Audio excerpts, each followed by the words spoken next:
এটা যদি কেউ শুনে বেটার বউ চাউল ঝেড়ে পায় না, তাহলে তো ইজ্জত পানসার।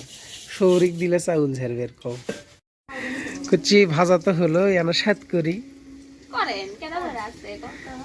আচ্ছা ঠিক আছে। যে গরম, ওরে বাবা, এক যুগেরও পরে পিঠার স্বাদ পাচ্ছি। আসসালামু আলাইকুম, আশা করি সবাই ভালো আছেন। আজকে আমাদের বাড়িতে মানে এমন একটা খাবার তৈরি করা হচ্ছে, এক ধরনের পিঠা। এই পিঠাটা আমরা ছোটবেলায় অনেক খেয়েছি, যখন আমাদের দাদা দাদি বেঁচে ছিল। বিশেষ করে দাদির হাতে, নানির হাতে কোথাও ঘুরতে গেলে খালারা, মামিরা, ওনারা এসব করে খাওয়াতো। তাছাড়া মায়ের হাতে তো এমন পিঠা অনেকে অনেক খেয়েছেন। এখন হয়তো খুব একটা খাওয়া হয় না, কারণ এটা করতে গেলে খুব পরিশ্রমের একটা কাজ। তো আজকে দেখতে থাকেন আমাদের সাথে, কারণ আমরাও আজকে অনেক বছর পর, প্রায় এক যুগেরও বেশি সময় পরে এই পিঠাটা আজকে আমরা খাচ্ছি। তো এখন প্রস্তুতি চলছে পিঠার। তো এটা হচ্ছে তিল, তাই না আম্মু? হ্যাঁ, তিল, এটা তিল দিয়ে নারিকেল দিয়ে চাল ভাজার গুঁড়া দিয়ে এটা হচ্ছে পুষলি পিঠা নাকি কুলি পিঠা? পুলি পুলি পিঠা। এটা অনেকে অনেক ভাবে ডাকেন, কেউ কুলি পিঠা বলে, পুষলি পিঠা বলে। তো যাই হোক, আজকে আমাদের বাড়িতে এই পুলি পিঠাটা হচ্ছে। তো শুরুতে এই যে চালগুলো আছে, চাল ভেজে নিতে হবে। এই পিঠার জন্য সব ধরনের চাল যে হবে তা কিন্তু নয়, এটা ভাতের চাল হলেই সব থেকে বেশি ভালো হয়। তো এগুলো ভাত খাওয়ার যে চাল, ওই চালটাই একটা মাটির পাত্রে ভেজে নেওয়া হচ্ছে।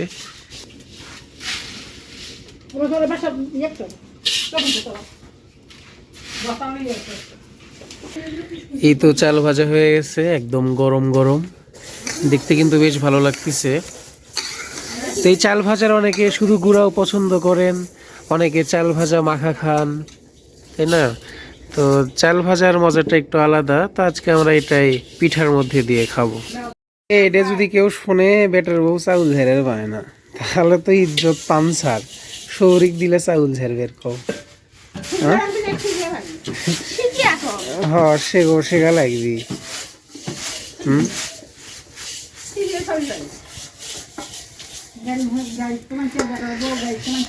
এখন কি ইয়ে দিছ না? তিল, তিল ভাজা হচ্ছে।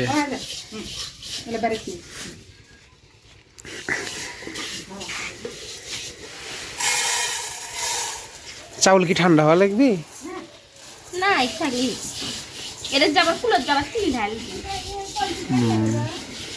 আচ্ছা, এই তিল ডলা লাগে কে?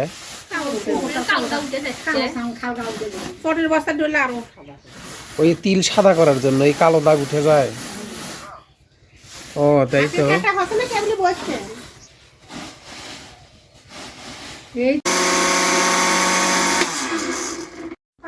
ওই দুটো এটা না থাকে, ঢিকিত পার দিলে উনকেই হয়।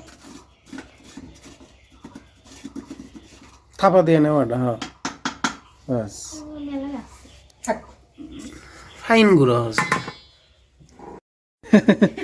রাস্তার থেকেও গন্ধ পাচ্ছে, এটি পেশা হচ্ছে।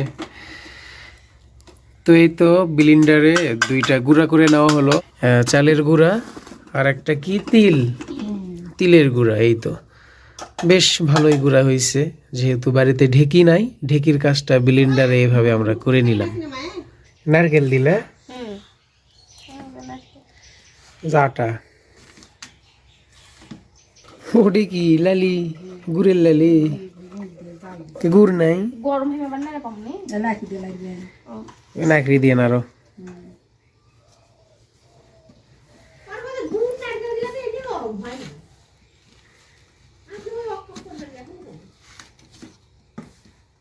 কম গুড় দিলে ভালো লাগলো না হয়নি লালির থেকে? গুড়ি তো লালি করা হলো। ও, কি নাম? পুর, পুর, পুর, পুর পুর। এই তো এটাকে বলা হয় পুর। এখন পুরগুলা হচ্ছে এই যে আটা সেনে ওর মধ্যে দেওয়া হচ্ছে। তো সবাই মিলে এটা বসে বসে কাজটা করতেছে।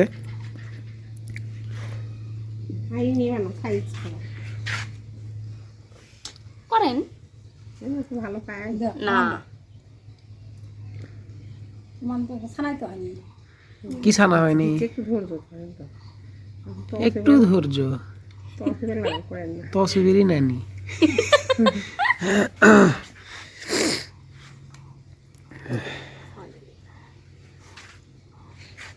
কি করতে থাকি ঢাকে ধুবে গরমে হাত দেওয়া বুঝছেন ফাইন ফাইন ফাইন।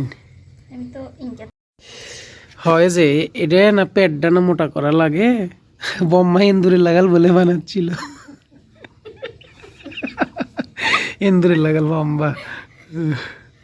তো এই তো সবে মাত্র শেষ হয়েছে বানানোটা, এখনো কিছু বাকি আছে। তো তার মধ্যে আবার এই যে ভাজাভাজির কাজ, এখন চুলায় ভাজা হচ্ছে পিঠাগুলো। তো বলা যায় কেউ বানাচ্ছে কেউ ভাজতেছে, এরকম একটা অবস্থায় আছে এখন। মামা তুমি কি একা একা খেলতিছ? কি খেলা খেলতিছ? আমি কিভাবে বলি, তুমি তো খেলতিছ। তোমার তো চুল কাটার অনেক সুন্দর হয়েছে মামা, দেখি অনেক সুন্দর হয়েছে। তো কার সাথে গেছিল চুল কাটতে? নানুর সাথে।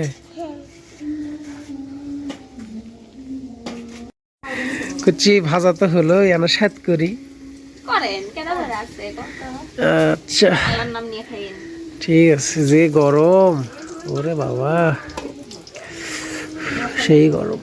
বিসমিল্লাহ।